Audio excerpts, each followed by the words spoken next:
मूकनायक प्रतिष्ठान trust आणि सावित्रीबाई फुले महिला मंडळ यांच्या वतीने 26 नोव्हेंबर 2025 रोजी टाटा नगर सीबीडी बेलापूर येथे संविधान दिनाचा प्रेरणादायी कार्यक्रम उत्साहात पार पडला। तसेच 26 नोव्हेंबर 2011च्या दहशतवादी हल्ल्यात शहीद झालेल्या वीर जवानांना श्रद्धांजली अर्पण करून कार्यक्रमाची सुरुवात झाली।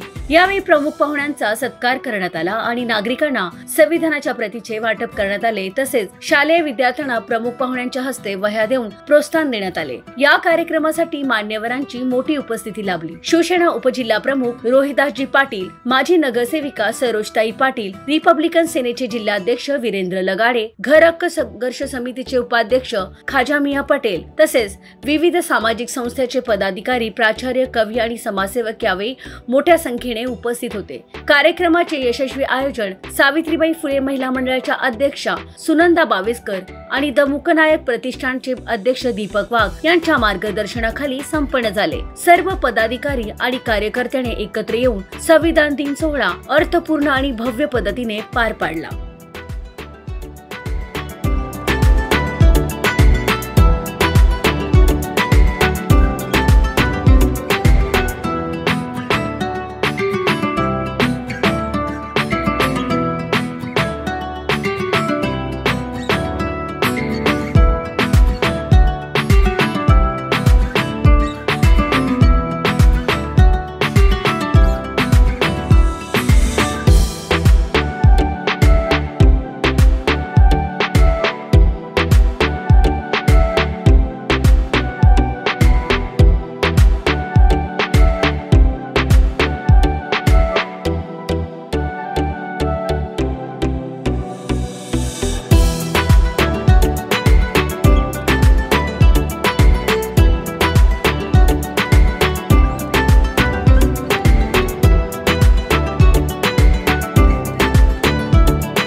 आज तुम्ही बघाल तर टाटा नगर या वस्तीमध्ये मूक प्रतिष्ठान आणि सावित्रीबाई फुले महिला मंडळ यांच्या संयुक्त विद्यमाने इथे संविधान दिनाचा कार्यक्रम आयोजित केलेला आहे। आणि अतिशय दुःखद घटना देखील 26/11 ही अतिशय दुःखद घटना की शहीद आपल्या जवानावर जो भ्याड हल्ला केला होता तर ती पण आज एक दुःखद घटना होती।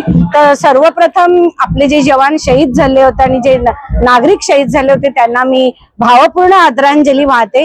आणि आज संविधान दिन म्हटलं तर संविधान हा सगळ्यांसाठी आनंदाचाच दिवस आहे। तुम्ही बघाल की हत्तीच्या आकाराची एवढी राज्यघटना ज्या महान डॉक्टर बाबासाहेब आंबेडकरांनी लिहिली ती सर्व तुम्हा आम्हासाठीच होते, कारण आपण गुलामगिरीत होतो, पारतंत्र्यात वावरत होतो।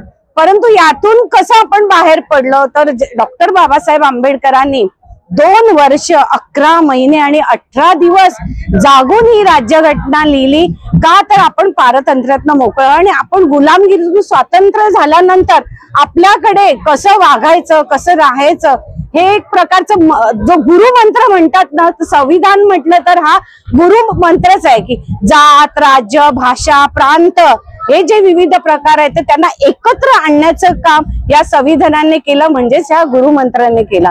आणि हाच संविधान दिन अख्ख्या भारतभर साजरा होत असताना आज इथे आमच्या टाटा नगर मध्येही साजरा केला गेला, तर याचा मला फार अभिमान वाटला। आणि तुम्ही म्हणाल इलेक्शनच्या दृष्टीने तर आता तुम्ही बघतच आहाल की मी 2 टर्म नगरसेविका आणि मी नेहमीच म्हणत असते की माझा प्रभाग म्हणजे माझं कुटुंब आहे आणि मी नेहमी कुटुंबाच्या दृष्टीनेच बघत असते। आता तुम्ही बघा रोहिदास पाटील साहेब आणि मी एक जसा कुटुंबाचा हेड असतो तसं आमच्या प्रभागाचं आम्ही कामं करत असतो। मग वॉटर, गटर, मीटर ही कामं करून देखील आम्ही कुटुंबातल्या प्रमाणे त्यांच्या सुखदुःखात सहभागी होणं, त्यांच्या कार्यक्रमामध्ये सहभागी होणं हे आम्ही करत असतो।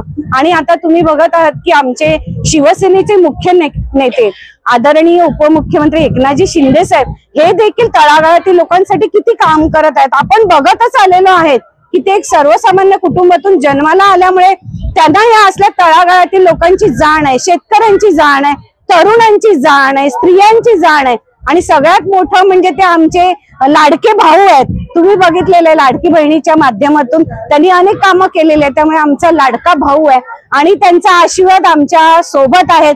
आमचे खासदार आदरणीय नरेशजी म्हस्के साहेब हे देखील तुम्ही बघत आहात. संसद रत्न म्हणून त्यांना पुरस्कार मिळाला. म्हणजे इतक्या कमी वेळामध्ये आज दिल्लीमध्ये जाऊन ते आपल्या नवी मुंबईचा आवाज उचलत आहेत, म्हणजे त्यांच्या प्रभागाचा आवाज उचलत आहेत. खरोखर असे नेते आमच्या पाठीशी आहेत.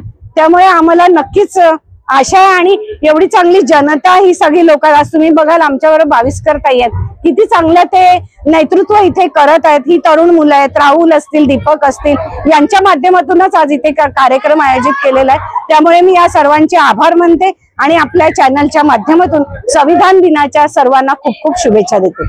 आज 26 नोव्हेंबर आणि 26 नोव्हेंबर हा संविधान दिन म्हणून संपूर्ण महाराष्ट्रात मला संपूर्ण भारतात हा संविधान दिन म्हणून मोठ्या जल्लोषात साजरा केला जातो. कारण की आपला देश 1947 साली जो स्वतंत्र झाला आणि त्यानंतर ह्या देशामध्ये अराजकता माजू नये यासाठी संविधान दिनाचं काम आदरणीय डॉक्टर बाबासाहेब आंबेडकर यांच्यावर सोपवलं. डॉक्टर बाबासाहेब आंबेडकर यांनी या संविधानाचा, या भारतीय घटनेचा जो मसुदा तयार केला तो मसुदा 2 वर्ष 11 महिने आणि 18 दिवस हा मसुदा तयार करण्यासाठी लागला. तर ह्या संविधानाचा स्वीकार झाला. जी घटना समिती आहे, जी मसुदा समिती आहे, हा मसुदा त्यांनी 26 नोव्हेंबर 1949 साली हा स्वीकारला आणि तेव्हापासून 26 नोव्हेंबर हा संविधान दिन म्हणून साजरा केला जातो. त्यानंतर 26 जानेवारी 1950 साली ह्या घटनेची अंमलबजावणी झाली आणि तेव्हापासून 26 जानेवारी हा प्रजासत्ताक दिन साजरा केला जातो. आजच्या ह्या 26 नोव्हेंबरचं संविधान दिन म्हणून मोठं जल्लोषात संपूर्ण भारतात हा दिन साजरा केला जातो. संविधान दिनाच्या हार्दिक हार्दिक शुभेच्छा. आणि आमच्या इथं वर्षानुवर्षे कार्यक्रम होत राहतात आणि त्या कार्यक्रमामध्ये काही दादांची उपस्थिती असते. असं काय नाही की इलेक्शन आहे म्हणूनच नेहमी प्रत्येक कार्यक्रमाला ते असतात 20-25 वर्षापासून आणि त्यांचं पूर्णपणे सहभाग आमच्या कार्यक्रमात असतो. आणि आमची ताई सोरस पाटील त्यांना मला महापौर करायचंय ते पण खूप हे वाटलं आम्हाला. दुःखाचा दिवस पण वाटला आणि सुखाचा पण वाटला, दोन्ही वाटल्या. देशासाठी शहीद झालेले आहेत. आजची उद्योगनगरी न्यूजला सबस्क्राईब, बेल आयकॉनला प्रेस करा, लाईक, कमेंट आणि शेअर करा.